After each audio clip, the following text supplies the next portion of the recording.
Sutra Teratai yang Menakjubkan, Bab 7, Perumpamaan Kota Gaib, Sin Fasyang, Minggu 13 Maret 2022.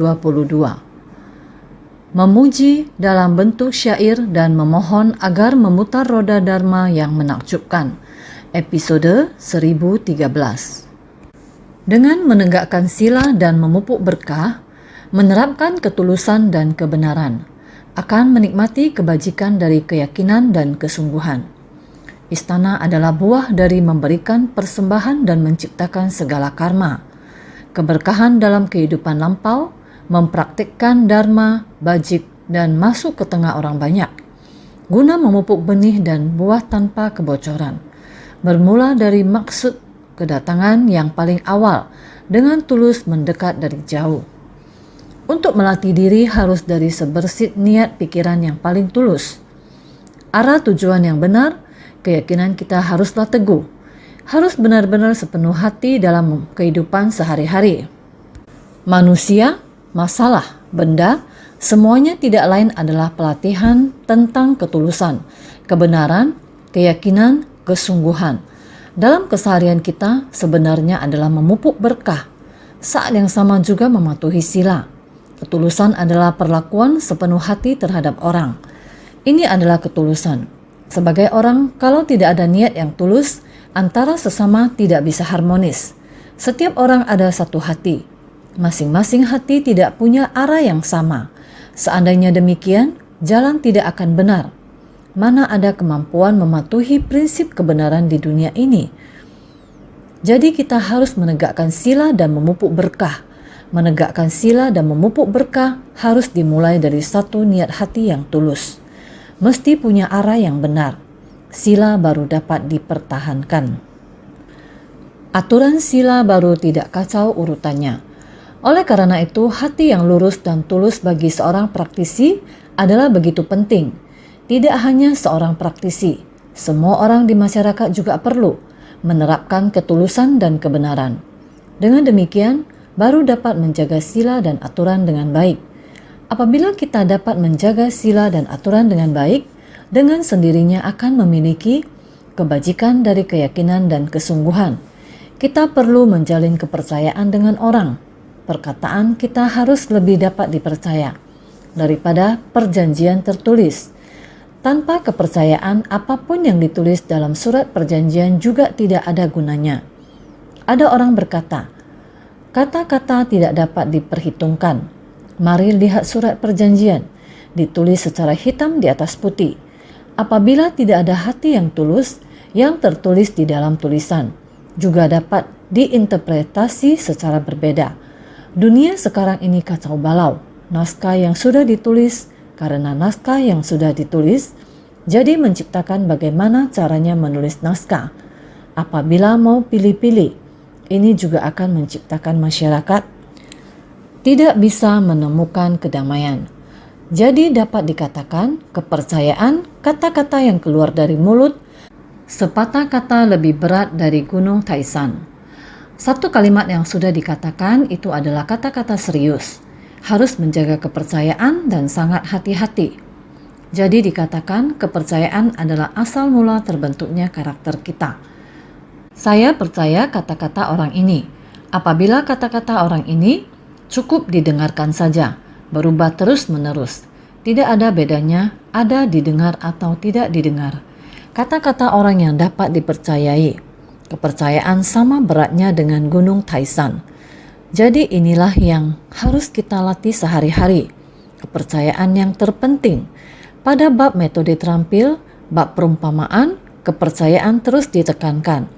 Sehingga ketika orang-orang tidak memiliki kepercayaan, ibarat mobil tanpa roda, tidak dapat maju ke depan. Oleh sebab itu, harus memiliki kepercayaan, ketulusan, kebenaran, dan kepercayaan.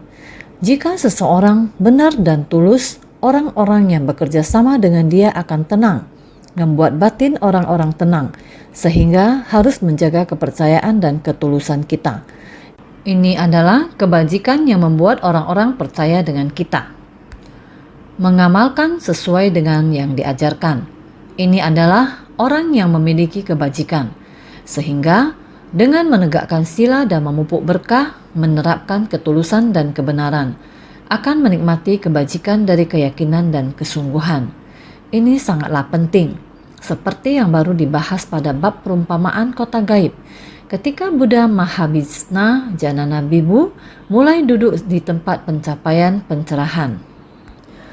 Kita terus bahas bagaimana pancaran cahayanya bersinar melewati waktu dan ruang, mulai dari alam surga Brahma sampai pada neraka dan sebagainya. Hanya ada satu jalan penerangan, terus-menerus memberitahukan kepada semua orang bahwa cahaya adalah prinsip. Prinsip kebenaran ibarat sinar cahaya ini. Prinsip-prinsip ini tidak berubah sejak zaman dahulu. Kita harus memiliki keyakinan yang mendalam. Kita manusia terus berputar di 6 alam kehidupan. Kita juga harus percaya akan hukum sebab akibat. Kita bisa lihat di masyarakat sekarang ini juga sering dengar berita di mana ada binatang yang jauh lebih setia dibanding manusia, bahkan lebih pintar dari manusia. Kisah binatang di dunia bukanlah sekedar kisah saja, tapi nyata adanya. Sering ada berita yang demikian. Bisa terlihat bahwa binatang adalah sama dengan manusia. Malahan manusia terus menciptakan karma. Sering terdengar ketika sebersit niat manusia yang menyimpang, yang menyebabkan kejadian yang melukai diri dan tidak bermanfaat bagi orang lain, bahkan menyebabkan bencana dan petaka yang terus terjadi. Ini semua ada di dunia yang bisa kita dengar ceritanya. Buddha mengajarkan kita sebab dan kondisi, hukum sebab akibat. Ketika melihat manusia membunuh binatang secara besar-besaran, kita harus memiliki kesadaran diri. Di tempat mana yang terjadi petaka akibat ulah manusia, yang menimbulkan kondisi yang demikian tragis dan menyedihkan. Karma kolektif ini, karma kolektif dari para makhluk yang tercipta di masa lampau. Demikian banyak orang menciptakan karma bersama yang menyebabkan duka dan penderitaan bagi sekian banyak orang. Melihat kebanyakan balasan karma instan di dunia ini, kita harus percaya pandangan sebab akibat yang diajarkan Buddha. Ada orang menciptakan berkah dan dapat menikmati berkah surgawi. Tingkat berkah surgawi itu berbeda-beda tingkatan. Kita harus tahu bagaimana untuk menciptakan berkah. Ada yang dalam dan dangkal, ada yang besar dan kecil. Tidak peduli berapa banyak berkah surgawi yang dinikmati, berapa panjang umurnya, namun waktu akan berlalu. Ruang, tidak peduli kamu bagaimana menikmati ruang ini, berkah akan habis pada waktunya, maka kita masih harus membina diri. Bagaimana membina diri agar batin kita tetap murni dan tak ternoda? Seperti demikian disebut alam surga Brahma.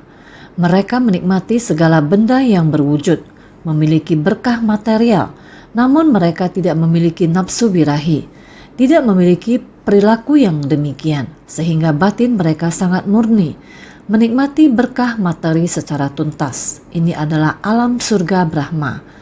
Alam ini adalah balasan berkah terakhir. Namun, mereka telah memahami nilai kebenaran di sana, meskipun menikmati dalam 4 tahap meditasi. 4 tahap meditasi adalah meditasi yang paling tinggi. Batin sangat tenang dan tidak tergoyah. Namun mereka tahu bahwa berkah akan habis pada waktunya.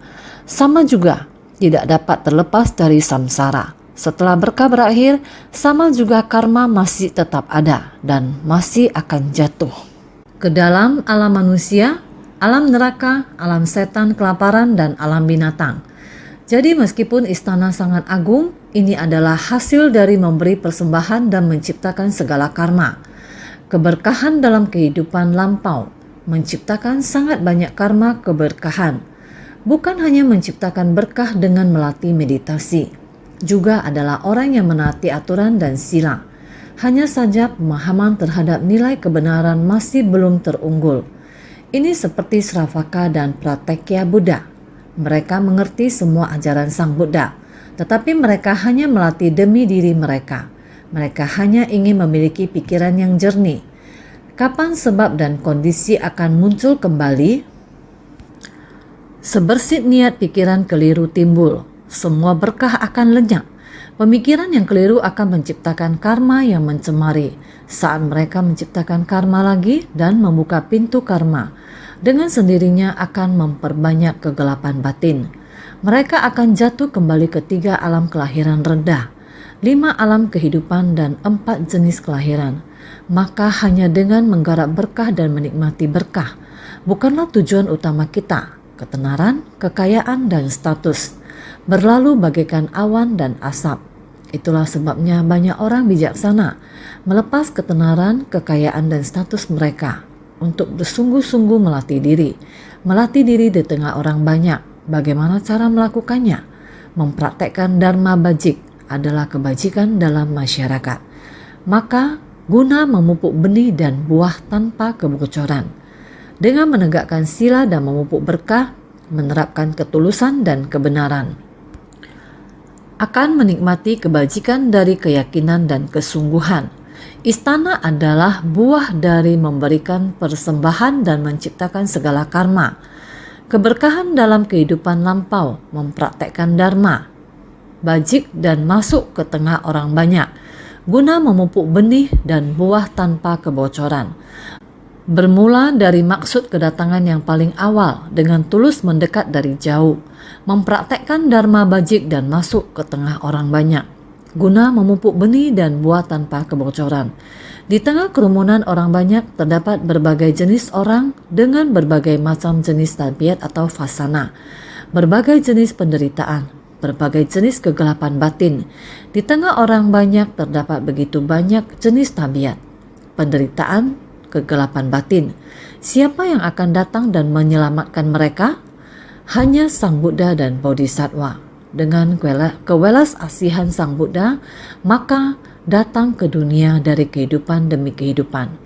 Dengan tekad Bodhisattva, masuk ke tengah orang banyak, memberikan pengajaran dan membimbing, memupuk benih dan buah tanpa kebocoran ini. Di tengah orang banyak, mereka tidak demi mencari berkah. Di tengah orang banyak, mereka tidak demi mencari ketenaran. Jika demi mencari berkah, mencari ketenaran, ini semua adalah dharma dengan kebocoran atau sasrafa dharma. Tekad yang mereka bangkitkan adalah tekad bodhisattva. Masuk ke tengah orang banyak adalah tempat pelatihan diri mereka. Tabiat, penderitaan, kegelapan batin dari para makhluk harus mereka hayati sebagai tempat pelatihan diri untuk menumbuhkan kebijaksanaan mereka, melatih jalinan jodoh baik, melatih jalinan berkah, benih tanpa kebocoran, buah tanpa kebocoran. Dengan benih dan buah tanpa kebocoran ini, kemudian masuk ke tengah orang banyak untuk menghadapi makhluk hidup yang menderita. Karena karma buruk mereka, kita masuk ke tengah orang-orang ini dengan segenap hati agar mereka bisa mengerti dan mengetahui kita sama sekali tidak meminta balasan. Ini yang dimaksud dengan tanpa kebocoran. Jadi, masuk ke tengah orang banyak untuk bersumbangsi. Ini yang disebut sebagai membina diri, mempraktekkan dharma bajik. Dharma bajik adalah jalan bodhi. Jalan menuju pencerahan adalah untuk masuk ke tengah orang banyak, bersumbangsi tanpa pamrih. Ini dinamakan sebagai memupuk benih dan buah tanpa kebocoran. Bermula dari maksud kedatangan yang paling awal, maksud kedatangan kita yang paling awal. Bermula dari masa tanpa awal sebelum tanpa awal. Ini adalah maksud kedatangan yang paling awal.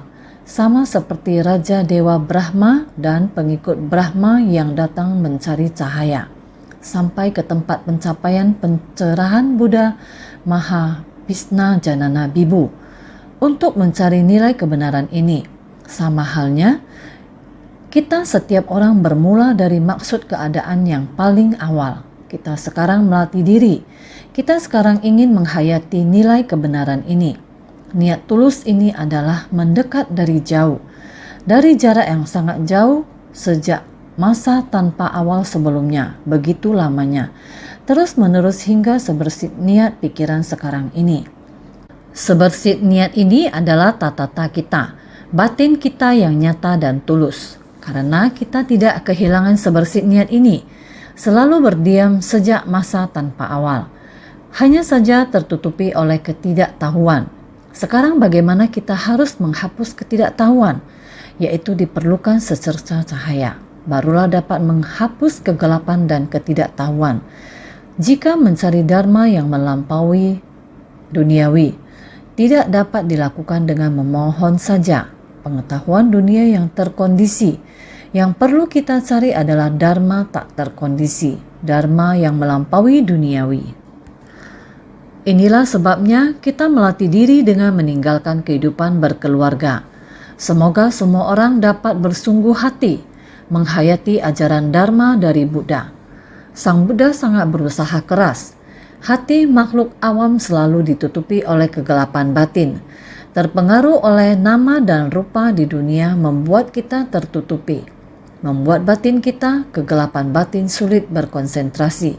Sulit untuk berkonsentrasi, batin tidak fokus, maka jarak ini akan semakin lama semakin menjauh. Ini membutuhkan kesungguhan hati dari kita semua. Pada dasarnya, tekad sejak awal dari Buddha Mahabhisna Janana Bibu jaraknya sangatlah dekat dengan kita, berada di dalam sifat hakiki kita, disebabkan oleh kegelapan batin kita, membuat jaraknya semakin jauh. Dalam hal ini kita sangat khawatir, juga sangat menyayangkan di dunia melihat demikian banyak bencana. Setiap kali terjadi bencana, selalu seperti ini bencana besar yang terakumulasi, benar-benar sangat mengkhawatirkan. Ini disebut karma kolektif dari semua makhluk. Beberapa puluh tahun ini, sebelum meninggalkan kehidupan keluarga, saya selalu percaya karma yang dilakukan oleh semua makhluk adalah karma kolektif. Benar, ini adalah karma kolektif. Beberapa puluh tahun ini, semakin banyak melihat buah dari karma kolektif muncul di hadapan. Dalam hal ini kita harus sangat percaya. Naskah sutra sebelumnya. Kami sekalian yang datang dari 5 juta koti negeri telah melepaskan kebahagiaan dari meditasi mendalam demi memberikan persembahan kepada Buddha. Sutra Teratai Bab 7, Bab Perumpamaan Kota Gaib. Melalui ruang hampa adalah demikian panjang dan jauh, telah melepaskan kebahagiaan dari meditasi mendalam. Demi memberikan persembahan kepada Buddha, mereka telah melatih diri, menikmati berkah, menciptakan berkah di masa lalu. Saat ini menikmati berkah, menegakkan sila, samadhi dan kebijaksanaan, serta memupuk berkah. Buahnya adalah terlahir di alam surga Brahma. Menikmati kebahagiaan dari benda materi, batin mereka murni tidak terkontaminasi, yaitu bahagia dari duduk meditasi, serta bebas dan leluasa. Namun mereka juga tahu menikmati berkah dan waktunya akan berakhir. Betapa lamanya pun suatu saat nanti tetap akan berakhir. Jadi mereka tahu mereka tidak sepenuhnya memasuki kebenaran sejati. Mereka belum mencapai tahap yang tertinggi, sehingga mereka harus mencari pencerahan, ingin tercerahkan, ingin mencapai pencerahan. Namun ada sedikit kebingungan, masih belum mampu menghentikan tumimba lahir. Ketika berkah habis, maka harus berputar di 6 alam kehidupan. Tumimba lahir masih belum mereka hentikan. Jadi karena pencerahan mereka belum sempurna, mereka rela meninggalkan kebahagiaan dari samadhi yang dalam. Demi memberikan persembahan kepada Buddha, karena Buddha akan membabarkan Dharma Agung. Jadi mereka merelakan kebahagiaan dari samadhi, datang mendekati Buddha. Oleh karena itu, dengan berkah dari kehidupan sebelumnya, istana kami sekalian terhias sangat agung. Sekarang kami persembahkan kembali. Bagawan, sudi kiranya menaruh iba dan menerimanya. Sutra Teratai Bab 7, Bab Perumpamaan Kota Gaib. Dulu sekali demikianlah melatih diri, melatih banyak sekali berkah, sehingga sekarang mendapatkan kenikmatan yang demikian besar. Sekarang dengan hati yang demikian tulus untuk menunjukkan bahwa mereka merelakan semuanya. Jadi, istana kami sekalian terhias sangat agung. Sekarang kami persembahkan kepada Bagawan. Ini menunjukkan merelakan semuanya. Raja alam Brahma, mereka akan memberikan semuanya, semua yang mereka nikmati, memberikan semua yang mereka sukai, menunjukkan persembahan, memberikan segalanya dengan praktek sebagai persembahan, menggunakan praktek sebagai persembahan yang tulus, persembahan kepada Bhagawan. Mereka berharap Buddha menerima persembahan mereka. Kita yang berada di dunia juga demikian. Saya bersedia untuk melakukan. Ini adalah nilai kebenaran yang sesungguhnya. Saya bersedia untuk membantu orang lain. Banyak orang yang bersedia untuk melakukannya. Ada praktisi perumah tangga yang rela untuk melepaskan segalanya untuk turut bersumbangsi. Orang yang menjalani pelatihan diri juga demikian. Kita sudah meninggalkan keluarga dan memutuskan tali kasih duniawi. Yang kita cari adalah jiwa kebijaksanaan. Kita tidak takut pada kesulitan dalam hidup. Bila tidak ada tantangan dan penderitaan, bagaimana kita bisa dipoles sehingga bersinar? Bersinar akan prinsip kebenaran yang jelas. Jadi, praktisi perumah tangga menyumbangkan materi, sedangkan mereka yang meninggalkan kehidupan berkeluarga membangkitkan jiwa kehidupan selama hayat masih di kandung badan. Inilah bagaimana kita memberikan persembahan. Kita semua juga harus menggunakan niat pikiran ini untuk memberikan persembahan kepada Buddha, Dharma, dan Sangha. Persiapan yang benar kepada Buddha, Dharma, dan Sangha adalah seperti ini. Kita melepaskan yang kecil demi kepentingan yang besar. Inilah pengabdian dari pelatihan diri yang sesungguhnya. Naskah sutra berikutnya mengatakan, pada ketika itu, para Raja Dewa Brahma setelah memuji Buddha dalam bentuk syair, masing-masing berkata demikian. Sudi kiranya Bhagawan memutar roda Dharma, menyeberangkan dan membebaskan para makhluk, membukakan jalan menuju nirwana. Sutra Teratai Bab 7, Bab Perumpamaan Kota Gaib. Pada ketika itu, selain menggunakan prosa untuk menunjukkan rasa hormatnya, para Raja Dewa Brahma merasa bahwa mereka harus mengulanginya dengan syair. Orang yang menyusun naskah sutra ini juga merasa bahwa naskah ini sangat penting, sehingga setelah menyelesaikan prosa, mereka mengulanginya kembali dengan syair untuk memperkuat ingatan bagi kita yang mendengarnya, sehingga kita bisa mendalami nilai kebenaran sutra hingga ke dalam batin. Mereka tidak ingin nilai kebenaran ini lewat begitu saja setelah didengar, yang berarti mendengar dan tidak mendengar tidak ada bedanya. Jadi syair itu lebih pendek, namun merupakan pengulangan di bagian naskah atau sutra. Telah dikatakan, semua memuji pelatihan Sang Buddha dan memutar roda Dharma. Tekad mereka untuk datang memberikan persembahan kepada Sang Buddha di tempat yang sangat jauh, 5 juta koti negeri. Tidak takut bersusah payah, datang ke tempat yang sangat jauh dengan hati yang tulus untuk memberikan persembahan kepada Sang Buddha. Datang untuk memohon Sang Buddha memutar roda Dharma, niatnya telah diungkapkannya.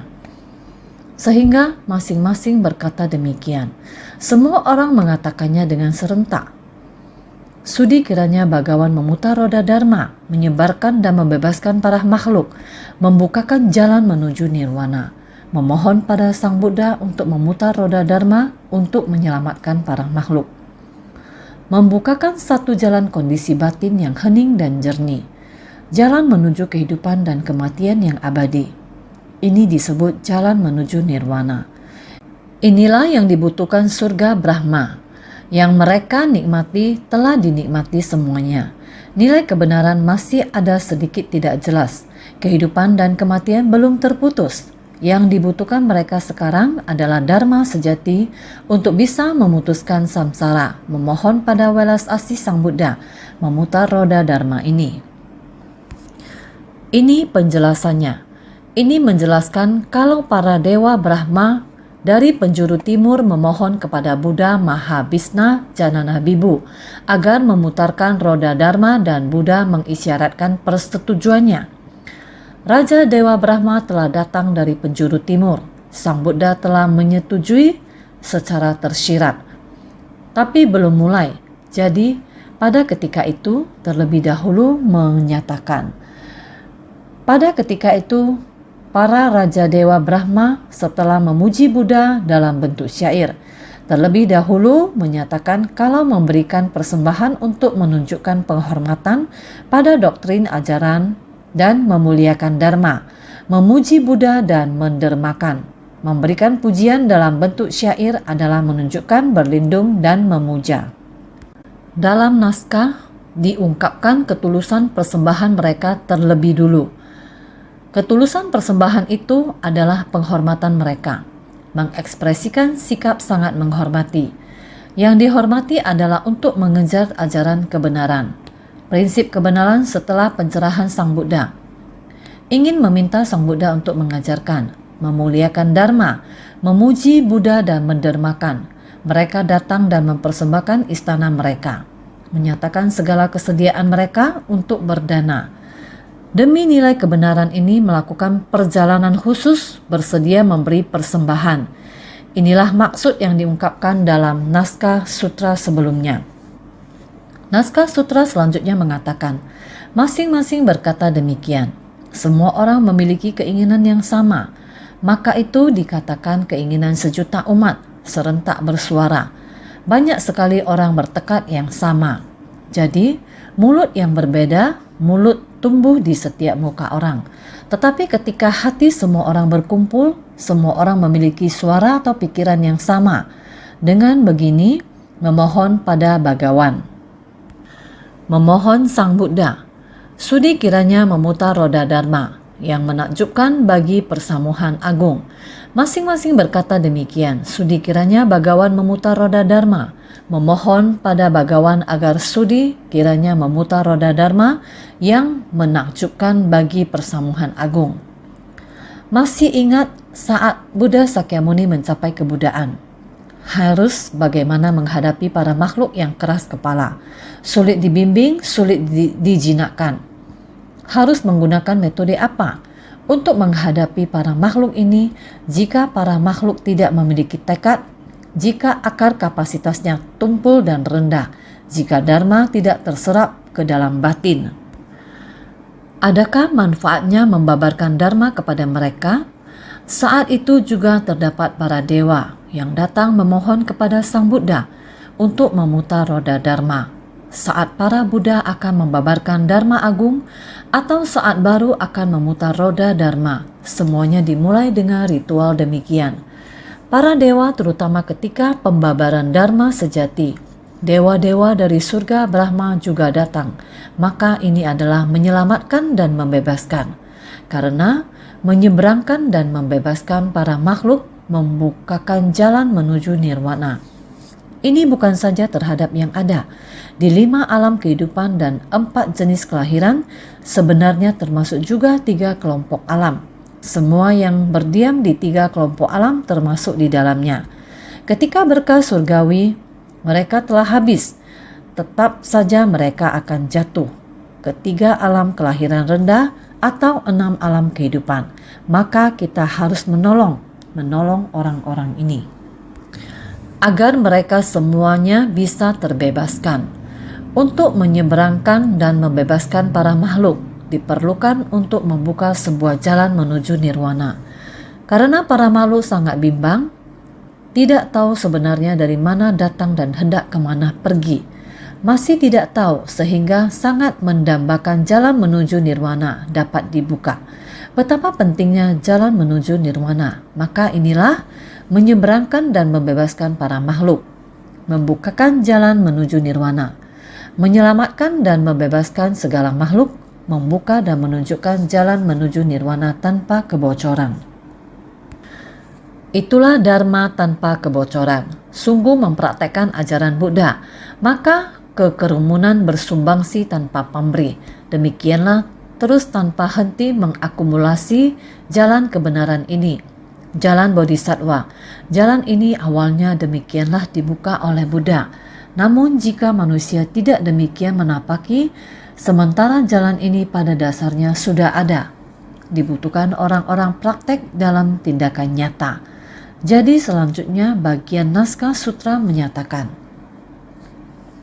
Kemudian para raja Dewa Brahma dengan satu hati dan satu suara berkata dalam bentuk syair, mengatakan sekali lagi, setelah mengungkapkan sekali lagi dengan syair yang sama, mengulangi lagi yaitu. Kemudian para raja Dewa Brahma dengan satu hati dan satu suara berkata dalam bentuk syair, pahlawan dunia yang telah sempurna baik berkah maupun kebijaksanaan, sudi kiranya engkau membabarkan dharma serta menggunakan kekuatan dari kemaha welas asihanmu untuk menyeberangkan para makhluk yang berada dalam penderitaan dan kerisauan. Sutra Teratai Bab 7, Bab Perumpamaan Kota Gaib. Inilah yang harus kita ketahui. Pahlawan dunia paling mulia di antara makhluk berkaki dua, Buddha adalah yang telah sempurna baik berkah maupun kebijaksanaan. Dikenal sebagai paling mulia di antara makhluk berkaki dua. Harapan para Dewa Brahma berharap Buddha bisa membabarkan Dharma. Membabarkan Dharma lagi. Jadi pahlawan kebajikan dan kekuatan di dunia, yaitu telah sempurna baik berkah maupun kebijaksanaan. Ini adalah kekuatan dan kebajikan. Pahlawan dunia paling mulia di antara makhluk berkaki dua. Sudi kiranya engkau membabarkan Dharma. Pahlawan perkasa di dunia telah sempurna baik berkah maupun kebijaksanaan. Paling mulia tiada tara. Sudi kiranya membabarkan segala dharma bagi persamuhan. Ada orang yang berbudi luhur, tidak berbicara dengan suara keras, namun mereka telah membabarkan dharma, tidak perlu berbicara. Hanya dengan penampilan mereka saja dapat membabarkan dharma.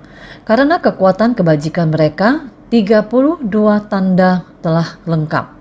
Semua kebajikan telah sempurna. Orang-orang yang melihatnya dengan sendirinya hati timbul sukacita, melepaskan kerisauan mereka. Dharma yang sukacita menyerap ke dalam batin. Dengan sendirinya mereka dapat praktek nyata ke arah jalan kebenaran ini. Inilah pahala kebajikan pahlawan dunia, paling mulia di antara makhluk berkaki dua. Karena membina diri ke dalam mempraktekkan keluar, ternyata sikap yang berwibawa. Namun sangat hangat, setiap orang sangat bersukacita mendekatinya. Jadi inilah penuh berkah dan kebijaksanaan. Adalah paling mulia tiada tara, sudi kiranya membabarkan segala dharma bagi persamuhan. Menggunakan kekuatan dari kemaha welas asihanmu untuk menyeberangkan para makhluk yang berada dalam penderitaan dan kerisauan. Menggunakan kekuatan maha cinta kasih untuk memberikan segala kebahagiaan dan menggunakan kekuatan maha jelas kasih dan mencabut segala penderitaan. Memungkinkan para makhluk semuanya terseberangkan dari lautan, kerisauan dan penderitaan. Karena Buddha menggunakan kekuatan dari kemaha welas asihan untuk memberikan segala kebahagiaan. Memberikan segala kebahagiaan pada para makhluk. Buddha memandang makhluk seperti anak tunggalnya. Berharap setiap orang bisa memahami prinsip kebenaran dengan jelas. Setiap orang tidak ada kerisauan. Bersatu hati dan harmonis antara sesama. Tanah suci di dunia. Inilah yang Buddha harapkan. Maka ini adalah menggunakan kekuatan maha cinta kasih untuk memberikan segala kebahagiaan. Memberikan sehingga makhluk tetap bahagia. Inilah tujuan Buddha. Menggunakan kekuatan maha belas kasih untuk mencabut segala penderitaan. Para makhluk ada yang tidak terbuka pikirannya karena noda batin dan menciptakan karma, ketidaktahuan dan lainnya. Buddha berceramah dengan cinta kasih, membuat pikirannya terbuka dan menjadi paham, menghapus penderitaan dari kerisauan ketidaktahuannya, mencabut segala penderitaan, sehingga memungkinkan para makhluk semuanya terseberangkan dari lautan kerisauan dan penderitaan. Berharap setiap orang bisa melewati lautan penderitaan akibat noda batin, bukan hanya penderitaan materi. Penderitaan batin juga sangat banyak, sehingga kita setiap orang bersungguh hati pada cinta kasih ini. Tiada kerisauan, tiada ternodai. Dengan cinta kasih yang tulus masuk ke tengah orang banyak, ini yang dinamakan maha cinta kasih. Bagaimana supaya masyarakat dunia batin tidak disucikan? Bagaimana supaya setiap orang di tengah orang banyak bisa tentram bahagia tanpa kerisauan? Ini adalah cinta kasih, kekuatan cinta kasih. Menyebabkan orang di dunia tentram, bukan hanya orang di dunia tentram tanpa adanya penderitaan. Juga 4 musim selaras. 4 musim adalah semi, panas, gugur, dingin, sangat selaras. Kita sekarang ini 4 unsur alam tidak selaras, maka cuaca berubah terus. Seperti melihat laporan berita, dalam 2 hari ini, 2-3 hari, 1 topan dahsyat berada di atas permukaan laut.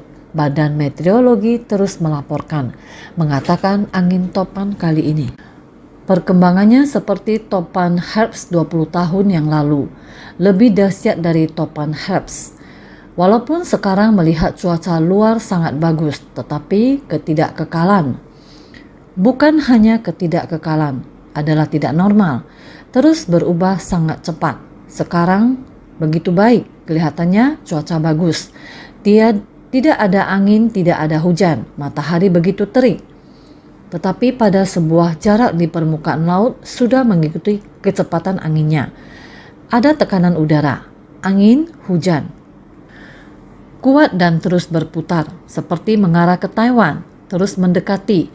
Sehingga juga berharap setiap orang melalui kesempatan ini mengatakan kepada semua orang, mulai bersiap-siap meningkatkan waspada diri. Ada persiapan, kita harus tulus dan hati-hati. Menanggapi peringatan angin topan kali ini, kita harus bagaimana meningkatkan waspada diri, harus meningkatkan ketulusan hati kita. Hati yang tulus bukan hanya tulus pada saat diperlukan. Setiap menit dan detik kita harus tulus, sehingga ketulusan merupakan pembinaan diri kita. Kita harus melatih ketulusan, kebenaran, keyakinan, kejujuran. Sehingga dengan menegakkan sila dan memupuk berkah, menerapkan ketulusan dan kebenaran. Inilah perlu ketulusan kita, sehingga setiap menit dan detik tidak terlepas dari niat tulus kita. Seperti kita dengan tulus memberi persembahan, juga sama halnya harus seperti ketika kita mulai bertekad. Tidak peduli berapa lama waktunya, dari tiada awal sampai sekarang, dari jauh dan mendekati, niat batin kita tidak berubah. Hati yang tulus, niat membina diri tidak berubah. Ini diperlukan ketulusan setiap menit dan detik. Berharap setiap orang senantiasa bersungguh hati. Tulus dalam setiap menit dan detik. Harus senantiasa lebih bersungguh hati.